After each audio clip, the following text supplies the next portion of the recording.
চোখের আলো না থাকলেও কারো কারো জীবনযুদ্ধ থেমে থাকে না। প্রতিদিনই অন্ধকার পৃথিবীতে নিজের কঠিন পথ পাড়ি দিতে হয় তাদের। দৃষ্টিশক্তি হারিয়েও অদম্য সাহস, অটুট মনোবল আর মায়ের প্রতি সীমাহীন ভালোবাসাকে শক্তি করে টানা 50 বছর ধরে সংগ্রাম করে চলেছেন মুখলেস।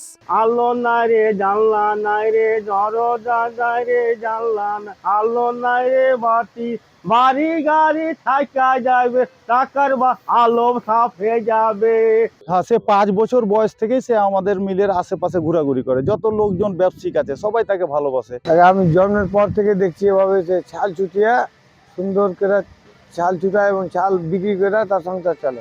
জন্ম থেকে দৃষ্টি প্রতিবন্ধী ছিলেন না মুখলেস। খুব ছোটবেলায় ধীরে ধীরে অন্ধ হয়ে পড়েন তিনি। এরপর থেকে জীবনের প্রতিটি দিন যেন সংগ্রামের আরেকটি অধ্যায়। আস্তে আস্তে যখন বড় হয় তখন ওই চোখে দেখতে পাই না, সব জিনিসকে ফেলা দিয়ে যায়, ভাত টাত খুঁচা যায়, তাতে কোনটা ঠেস লেগে পড়ে যায়, জানতে পারছি তখন দেখতে পাই না, চোখে অন্ধ হয়ে গেছে। আমি এই বাড়ির বউ আর কি, চাস্ত। আমি যতদিন থেকে বিয়ে হয়ে আসছি ওরকমই ওকে দেখছি, ছোট থাকি ওরকম।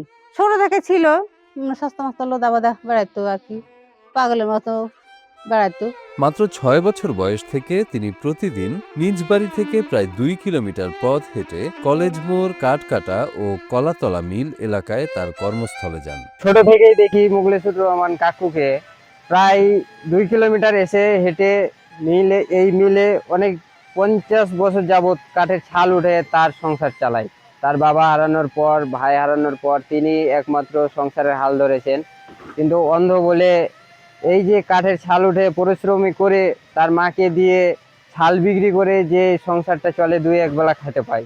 এই সময়ে 2-1 বেলা খাওয়াটা অনেক টাফ। প্রতিদিন ভোরে কর্মস্থলে গিয়ে মুখলেস গাছের ছাল ইট দিয়ে পিটিয়ে ও থেতলে আলাদা করার কঠিন কাজ করেন। সারাদিনের পরিশ্রম শেষে সেই ছাল বা কাঠ বস্তায় ভরে মাথায় করে আবার একই পথ ধরে বাড়ি ফেরেন। পরে তার বৃদ্ধা মা রুলি বেগম সেগুলো বাজারে বিক্রি করেন। এই সামান্য আয়ের টাকাতেই চলে মা ছেলের দুবেলার খাবারের ব্যবস্থা। ঘুম থেকে উঠবে, উঠা মুখ হাত ধুবে, মুখ হাত ধুয়ে দিয়ে খাইবে, খাইয়ে দিয়ে তখন 10টা 11টা বাজে, তখন মিল যাবে। মিল তখন চলে যাবে, আস্তে আস্তে আস্তে গোটা ঘাটা চলে যাবে, বাচ্চাকে বের করে দেবো, চলে যাবে। চলে যায় তখন সন্ধ্যাবেলা আসবে, আয়সা গোসল করে ভাত খেয়ে তুই ঘরে ছুটবে। ছাল ছুটিয়ে সংসারটা চালাই। 1 মন 8 মন 20 কেজি ছাল ছুটিয়ে যেটুকু পাই, মানুষ কেউ 10 টাকা 20 টাকা কাঠ বেরিল দেয়, এভাবে সংসারটা চলে। চাঁপাইনবাবগঞ্জের ভোলাহাট উপজেলার তেলিপাড়া গ্রামের 55 বছর বয়সী দৃষ্টি প্রতিবন্ধী মুখলেসুর রহমান, যাকে সবাই মুখলেস নামেই ডাকে। অবিশ্বাস্য হলেও সত্য, গত অর্ধ শতাব্দী ধরে তিনি একই পথ ধরে যাতায়াত করছেন। নতুন কোনো রাস্তা তিনি চেনেন না, চেষ্টাও করেন না। শুধুমাত্র অভ্যাস, স্মৃতিশক্তি আর পথের প্রতিটি বাঁক সম্পর্কে ধারণার উপর ভর করেই তিনি পৌঁছে যান কর্মস্থলে। মানে আপনারা দেখলেন প্র্যাকটিক্যাল রোডে কিভাবে যাওয়া আসা করছে, আল্লাহর হুকুম। এই ইশারাতে আসছে, এই ইশারাতে গেছে, সকালে আসে, বিকাল 5টায় ফের বাড়ি যায়, এভাবে হেঁটেই যায়। একসময় গাছের ছালবাকড় কুড়িয়ে সেগুলো বাড়িতে নিয়ে গিয়ে পরে বিক্রি করতেন মুখলেস। পরবর্তীতে তাকে এই কাজেই নিযুক্ত করা হয়।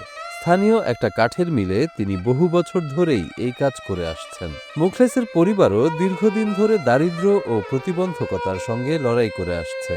তেলিপাড়া গ্রামের মৃত মুর্শিদ আলীর স্ত্রী রুলি বেগম 4 সন্তানের জননী।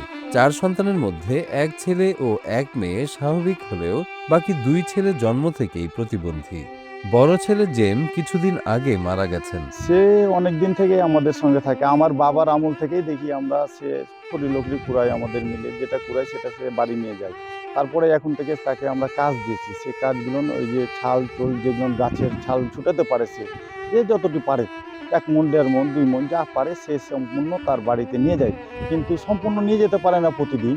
সে 1 বস্তা নিয়ে যেতে পারে, মাথাতে করে 1 বস্তা নিয়ে যায়, আর বাদ বাকিটা জড়ো করে। যেমন আমরা প্রত্যেক শুক্রবারে এবং ভ্যান ভাড়া করে তার বাড়িতে পৌঁছে দিই। ছোট ছেলে সোহেল রানা অভাব অনটনের কারণে আলাদা বসবাস করেন। ফলে বর্তমানে 70 বছর বয়সী রুলি বেগমের একমাত্র ভরসা দৃষ্টি প্রতিবন্ধী ছেলে মুখলেস। অল্প আয় তার সংসার চলে না, কিন্তু তারপরে কষ্ট করে চালাই। তারপর মিলের পার্টিরা 10-20 দেয়, হয়তো ওটা টাকা দিয়ে যে আমার মায়ের হাতে দেয়, ওই টাকা দিয়ে সংসার চালায়। সংসারে অভাব অনটন লেগেই থাকে। মুখলেসের এই অন্ধ জীবন হাসি মুখে কাটলেও কখনো কখনো বিষণ্ণ হয়ে কাঁদতেও দেখা যায় তাকে। আবার কখনো তিনি আপন মনে গান গাইতে থাকেন। মুখলেসকে প্রতিদিন একই পথ দিয়ে একাই চলাচল করতে দেখা যায়। চোখে দেখতে না পেলেও তিনি যেন পথের প্রতিটি ইঞ্চি হৃদয়ে এঁকে রেখেছেন। তার এই অদম্য সাহস, আত্মবিশ্বাস ও কর্মনিষ্ঠা সবাইকে অবাক করে। শারীরিক প্রতিবন্ধকতা থাকলেও মুখলেস কখনো ভিক্ষার পথে যাননি। সামান্য কিছু কাঠের ছাল জড়ো করে সপ্তাহে ওই 2-1 মণ জড়ো করতে কিন্তু অনেক সময় লেগে যায়। কোনোদিন কাজ হয়, আবার কোনোদিন হয় না, কিন্তু তাকে হাত পেতে নেয় না কোনো কিছু। তার যে আমাদের দেশে অনেক ভালো ভালো লোক আছে, তারা ভিক্ষা করে খায়, কিন্তু মুখলেসুর রহমানকে কোনো সময় দেখিনি যে কারো কাছে হাত পেতে নিয়েছে বা কাউরে বলছে যে আমাকে 200-100 টাকা দেন, তা না। তাকে খুশি করে যা দেওয়া হয় তাই তিনি নেন। যেখানে অনেক সুস্থ সবল মানুষ জীবনের প্রতিকূলতায় ভেঙে পড়েন, সেখানে দারিদ্র্য, প্রতিবন্ধকতা আর সীমাহীন কষ্ট সবকিছুকে জয় করে মুখলেস আজ সংগ্রামী মানুষের এক অনন্য উদাহরণ। তার এই চলার পথে সরকারি যে সুযোগ সুবিধাগুলো আছে, সেগুলো দিয়ে তার পাশে দাঁড়ানোর কথা বলেছেন উপজেলার নির্বাহী অফিসার। ভোলাহাট উপজেলার তেরিপাড়া ইউনিয়নে মুখলেসুর রহমান একজন অন্ধ প্রতিবন্ধী। আমি এখানে জয়েন করার শুরুতেই ওনার সম্বন্ধে জেনেছি এবং ওনার সম্বন্ধে বিভিন্ন সময় বিভিন্ন প্রতিবেদনও প্রকাশ হয়েছে যে উনি একটা অন্ধ হওয়া সত্ত্বেও নিজে উপার্জন করে সংসারে কন্ট্রিবিউট করে থাকেন। এছাড়া আমরা যেটা খোঁজ নিয়ে জেনেছি যে ওনাকে বিভিন্ন সময় আমাদের সরকারি যে সুযোগ সুবিধাগুলো, বিশেষ করে প্রতিবন্ধী ভাতা, ওনার মায়ের জন্য বিধবা ভাতা, এছাড়া সমাজ কল্যাণ পরিষদ থেকে কিছু আর্থিক অনুদান, এগুলো ব্যবস্থা সবসময় করা হয়েছে। সরকারিভাবে যে সুযোগ সুবিধাগুলো আছে আমরা সবসময় ওনার জন্য করে এসেছি এবং আশা করছি ভবিষ্যতে যে কোনো রকমের সুযোগ থাকলে আমরা এটা করব। এবং খুব রিসেন্টলি আমরা আমাদের উপজেলা প্রকল্প বাস্তবায়ন অফিস থেকে 2 বান্ডেল টিন এবং 6,000 টাকা এটাও দিয়েছি ওনাকে। আশা করছি ভবিষ্যতেও যত সুযোগ সুবিধা আসবে সরকারিভাবে আমরা নীতিমালার মধ্যে থেকে ওনাকে সহযোগিতা করব। স্থানীয়দের দাবি, এই অসহায় পরিবারটির পাশে সরকারি ও বেসরকারি প্রতিষ্ঠানগুলো সহায়তার হাত বাড়িয়ে দিলে বৃদ্ধা রুলি বেগম ও তার দৃষ্টি প্রতিবন্ধী ছেলে মোখলেস জীবনের শেষ সময়টুকু কিছুটা স্বস্তি ও মর্যাদার সঙ্গে কাটাতে পারবেন।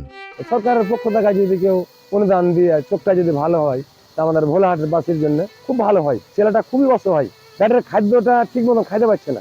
আমাদের প্রধানমন্ত্রী তারেক রহমান স্যারের কাছে অনুরোধ করি তার দিকে তাকায় যেন কোনো কিছু একটা সাহায্য করতে পারে। সরকারের কাছে তো আমাদের আকুল আবেদন, তার দিকে যদি একটু চক্ষু তুলে দেখে তাহলে তার জন্য, তার পরিবারটার জন্য, তার মাটার জন্য খুব ভালো হবে। সে অসহায় পরিবার, যদি 10 টাকা যেভাবে যে পারে তারা দিলে এবং সরকার দিলে তার জন্য খুব ভালো হবে।